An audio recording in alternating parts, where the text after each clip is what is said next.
भक्तों, ओम नमः शिवाय। श्री शिवाय नमस्तुभ्यं। जय श्री महाकाल। जी हाँ भक्तों, क्या आपके भी घर में कोई ऐसा व्यक्ति है जिसका विवाह नहीं हो पा रहा? आप लोग उसके विवाह के लिए बहुत ज़्यादा परेशान हो कि आखिरकार इस व्यक्ति का जो विवाह है वो हो क्यों नहीं पा रहा। जब भी आप कोशिश करते हो कि उसका जो विवाह है वो हो जाए, लेकिन उसका जो विवाह है ना वो होने का नाम ही नहीं ले रहा। आपको समझ में नहीं आ रहा कि आखिर ऐसा क्या हो गया जिसके कारण उस व्यक्ति का जो विवाह है वो नहीं हो रहा। तो आपको टेंशन लेने की ज़रूरत नहीं है। आज जो मैं आपको उपाय बताने वाला हूँ, अगर कोई भी दिक्कत है, कोई भी समस्या है जिसके कारण उस व्यक्ति का जो विवाह है वो नहीं हो पा रहा, तो अवश्य रूप से उस व्यक्ति का विवाह होगा ही होगा। देखिए, कोई भी हो, चाहे वो आपका लड़का हो या लड़की हो, हर एक चीज़ सही चल रही होती है, हर एक चीज़ ठीक चल रहा होता है, लेकिन अंत में आके कुछ न कुछ ऐसा होता है जिसके कारण उसका अगर विवाह नहीं हो पा रहा, तो उसका भी उपाय मैं आपको बताने वाला हूँ। तो बस उपाय ध्यान से सुन के अच्छे से करिएगा ज़रूर। अगर आपने आज का ये उपाय ध्यान से सुन के अच्छे से कर लिया, तो अवश्य रूप से उसका जो भी विवाह है ना, जो कि नहीं हो रहा, अवश्य रूप से उसका विवाह होगा ही होगा। देखिए, आपको भी पता है कि जो पूज्य गुरुदेव की जो कथा होती है ना, उसमें लाखों की भीड़ आती है। कैसे भीड़ आती है? लाखों की भीड़ आती है।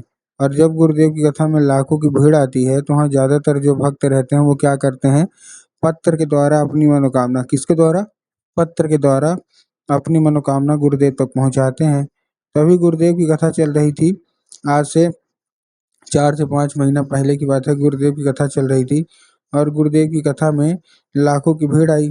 अब जब गुरुदेव की कथा में लाखों की भीड़ आई, तो वहाँ ज़्यादातर जो भक्त थे ना, उन्होंने क्या किया? पत्र के द्वारा अपनी मनोकामना गुरुदेव तक पहुँचाई। अब जब गुरुदेव के पास पत्र पहुँचा और गुरुदेव ने पत्र पढ़ा, तो वहाँ गुरुदेव ने देखा कि ज़्यादातर जो भक्त है ना, उनकी क्या है, केवल और केवल एक ही मनोकामना है। क्या मनोकामना है? कि गुरुदेव, हमारा जो घर का बच्चा है ना, मतलब किसी का लड़का था, किसी की लड़की था, उनका विवाह नहीं हो पा रहा। हम लोग बहुत ज़्यादा परेशान हैं उसके विवाह के लिए कि उसका विवाह हो जाए, लेकिन कोई न कोई अड़चन, कोई न कोई समस्या आ रही है जिसके कारण उनका जो विवाह है ना, उसमें कोई न कोई दिक्कत आ रही है। उनकी जो उम्र है वो धीरे-धीरे करके बीतती जा रही है।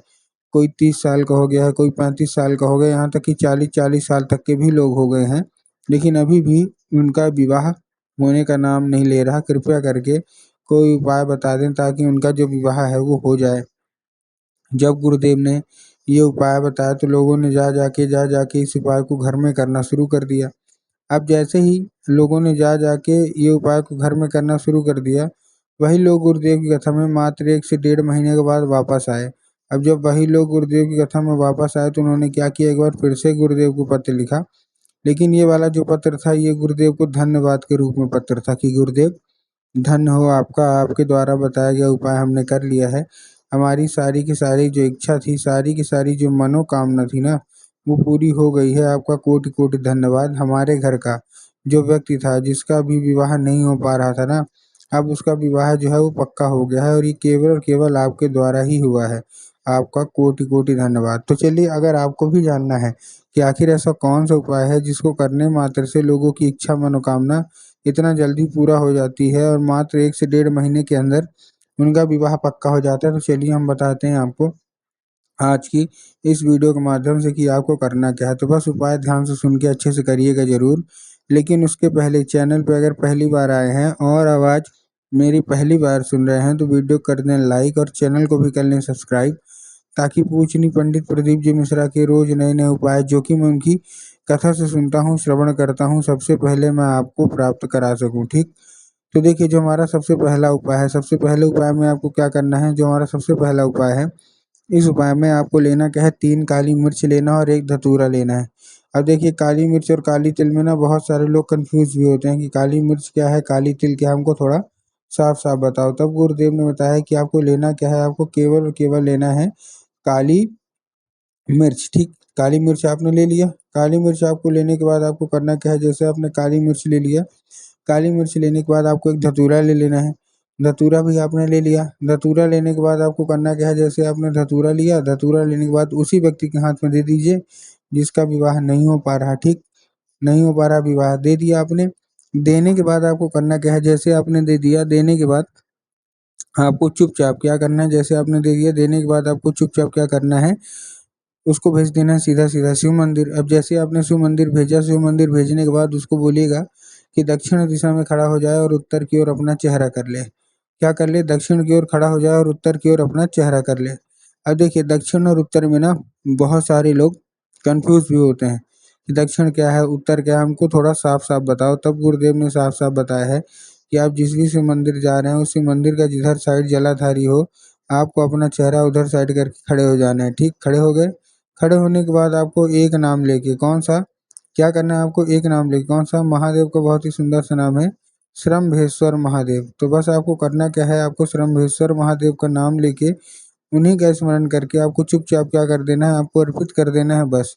पूज्य गुरुदेव कहते हैं कि अगर आपने ऐसा कर दिया तो अवश्य रूप से महादेव प्रसन्न होंगे ही होंगे। ठीक, ये था हमारा कौन-सा?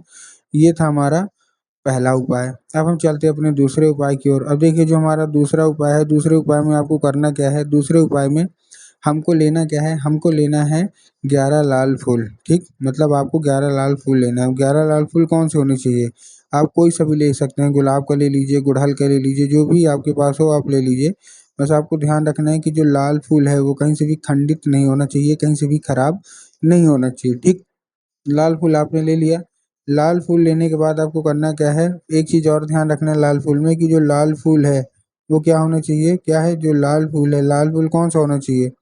लाल फूल एक किस्म का होना चाहिए। अगर गुलाब का ले रहे हैं तो केवल केवल गुलाब का लीजिए, अगर गुड़हल का ले रहे हैं तो केवल केवल गुड़हल का लीजिए। ऐसा नहीं करना कि 2 फूल गुलाब के ले लिए, 3 फूल गुड़हल के ले लिए, 4 फूल किसी और के ले लिए, ऐसा आपको नहीं करना है। तो एक किस्म के लिए लेने के बाद आपको करना क्या है, आपको चुपचाप जाना है शिव मंदिर और बाबा भोलेनाथ के ऊपर आपके दिमाग में होगा कि अर्पित कर देंगे, जो कि गलत है। आपको माता सुख सुंदरी के ऊपर अर्पित करना है। भोलेनाथ के ऊपर अर्पित मत करिएगा, माता सुख सुंदरी के ऊपर अर्पित करके, जो कि जलाधारी के बिल्कुल बीचों बीच, जो जलाधारी है ना, जलाधारी के बिल्कुल बीचों बीच उनकी जगह होती है, तो बस वहाँ अर्पित कर दीजिए। पूज्य गुरुदेव कहते हैं कि अगर माता सुख सुंदरी आपसे प्रसन्न हो गई तो अवश्य रूप से मनोकामना पूरी होगी ही होगी।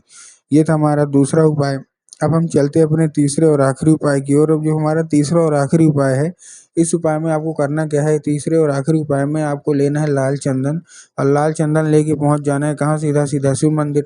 अब आपको मैंने अभी माता सुख सुंदरी वाली जगह बताई ना, उसी जगह पे आपको अपने दाहिने मतलब राइट हैंड में, राइट हैंड की कोई भी एक उँगली से आपको 3 बार बिंदी के रूप में टीका लगाना है। कितनी बार? 3 बार बिंदी के रूप में टीका लगाना है और बिंदी के रूप में टीका लगाने के बाद जो कोई भी इच्छा है, मनोकामना माँगिए और अर्पित करिए। और उसके बाद आपको क्या करना है, जैसे आपने अर्पित कर दिया, अर्पित करने के बाद उसको औषधि के रूप में माँग के फिर से अपनी वही उँगली टच करके लेते आइए घर, धुलिएगा मत।